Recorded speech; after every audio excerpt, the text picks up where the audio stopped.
Créer de l'art avec une IA gratuite, c'est une réalité. Mais qui est le meilleur? Bing Creator ou Adobe Firefly? Regarde ce match intense en dimanche. Tu auras le prompt, les résultats parfois étonnants, souvent magnifiques. Ensuite, c'est à toi de jouer, de faire ton choix et de le confronter à l'avis du public qui a déjà voté. C'est parti. Première manche, un dessin à l'encre. Je te laisse 5 secondes pour faire ton choix. Les deux IA commencent très fort. Le public a penché en faveur de Bing Creator. Personnellement, je suis également sous le charme des traits délicats de ce dessin, mais soyons honnêtes, la proposition d'Adobe a également son charme. Deuxième manche, un dessin à l'aquarelle d'une femme buvant du thé. Comme le public, je suis fan de la proposition de Bing Creator. Les couleurs, la luminosité sont tout simplement splendides, mais Adobe n'est pas en reste avec un excellent travail. Troisième manche, une abeille dans le style Funko Pop.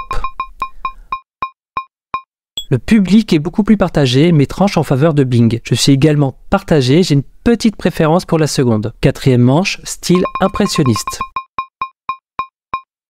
Là, c'est le drame. Bing s'est complètement raté et le public plébiscite l'image d'Adobe. Cinquième manche, un super-héros dans le style cartoon. Le public préfère la proposition de Bing, tout comme moi. Je n'aime pas trop le visage proposé par Adobe. Sixième manche, une plongée dans le futur. Le public préfère la proposition d'Adobe. J'aime beaucoup également entre l'éclairage et le style mystérieux. Et quand je zoome sur la proposition de Bing, le visage proposé est une catastrophe. Septième manche, le style ukiyo. C'est un plébiscite pour la proposition d'Adobe qui fait une véritable remontada. J'adore également les couleurs joyeuses proposées par Adobe. Huitième manche, une canette dans le style pop art.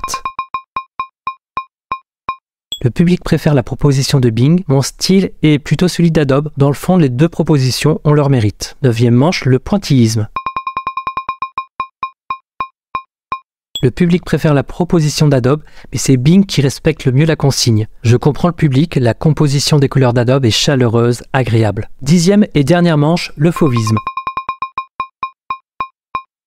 Encore un plébiscite du public pour la proposition d'Adobe. J'adore également leur proposition, le style entre les couleurs, le flou, la perspective, tout s'assemble parfaitement. Au final, c'est Adobe qui l'emporte avec 56% des votes. C'était un match serré et Bing aurait pu l'emporter dans un autre contexte.